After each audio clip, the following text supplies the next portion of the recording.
संतान प्राप्ति के नियम और उपाय। हमारे ऋषि महर्षियों ने हजारों साल पहले ही संतान प्राप्ति के कुछ नियम बताए हैं।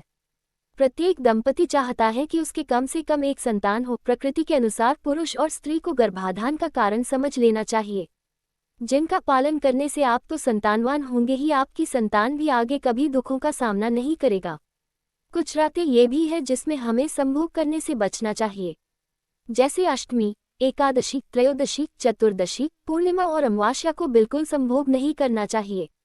चंद्रावती ऋषि का कथन है कि लड़का लड़की का जन्म गर्भाधान के समय स्त्री पुरुष के दायां बायां श्वास क्रिया, पिंगला तुड़ा नाड़ी, सूर्य स्वर तथा चंद्रस्वर की स्थिति पर निर्भर करता है।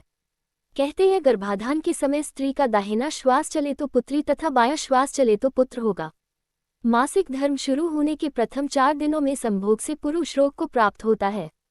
5वीं रात्रि से संतान उत्पन्न करने की विधि करनी चाहिए। इस समय में पुरुष का दायां एवं स्त्री का बायां स्वर ही चलना चाहिए।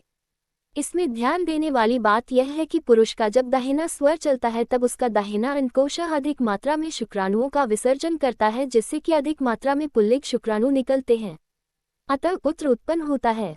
यदि पति पत्नी संतान प्राप्ति के इच्छुक ना हो और सहवास करना ही चाहे तो मासिक धर्म के 18वें दिन से पुनः मासिक धर्म आने तक के समय में सहवास कर सकते हैं। इस काल में गर्भाधान की संभावना नहीं के बराबर होती है। 4 मास का गर्भ हो जाने के पश्चात दंपति को सहवास नहीं करना चाहिए। अगर इसके बाद भी संभोग रत होते हैं तो भावी संतान अपंग और रोगी पैदा होने का खतरा बना रहता है। इस काल के बाद माता को पवित्र और सुख शांति के साथ देव आराधन और वीरोचित साहित्य के पठन पाठन में मन लगाना चाहिए। इसका गर्भस्थ शिशु पर अत्यंत प्रभावकारी असर पड़ता है। अगर दंपति की जन्म कुंडली के दोषों से संतान प्राप्त होने में दिक्कत आ रही हो तो बाधा दूर करने के लिए संतान गोपाल के 1.25 लाख जप करने चाहिए। यदि संतान में सूर्य बाधा कारक बन रहा हो तो हरिवंश पुराण का श्रवण करें। राहु बाधक हो तो कन्यादान से, केतु बाधक हो तो गोदान से, शनि या मंगल बाधक बन रहे हो तो रुद्राभिषेक से संतान प्राप्ति में आने वाली बाधाएं दूर की जा सकती हैं। मासिक स्राव रुकने से अंतिम दिन ऋतुकाल के बाद 4, 6, 8, 10, 12, 14 एवं 16वीं रात्रि के गर्भाधान से पुत्र तथा 5, 7, 9, 11, 13 एवं 15वीं रात्रि के गर्भाधान से कन्या जन्म लेती है।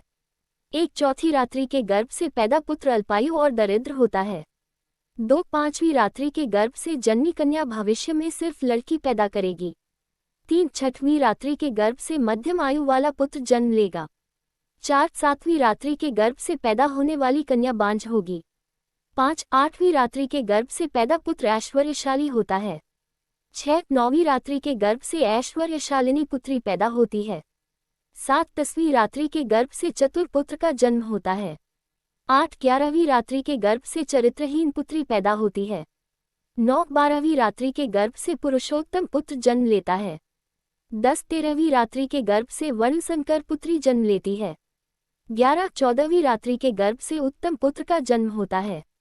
12/15वीं रात्रि के गर्भ से सौभाग्यवती पुत्री पैदा होती है। 13/16वीं रात्रि के गर्भ से सर्वगुण संपन्न पुत्र पैदा होता है। सहवास से निवृत्त होते ही पत्नी को दाहिनी करवट से 10-15 मिनट लेटे रहना चाहिए। एकदम से नहीं उठना चाहिए। वास्तुशास्त्र में कुछ ऐसे प्रमुख दोष बताए गए हैं जिनके कारण संतान की प्राप्ति नहीं होती या वंश वृद्धि रुक जाती है। इस समस्या के पीछे की वास्तविकता क्या है, इसका शास्त्रीय और ज्योतिषीय आधार क्या है, ये आप अपनी जन्म कुंडली के द्वारा जानकारी प्राप्त कर सकते हैं। इसके लिए आप हरिवंश पुराण का पाठ या संतान गोपाल मंत्र का जाप करें।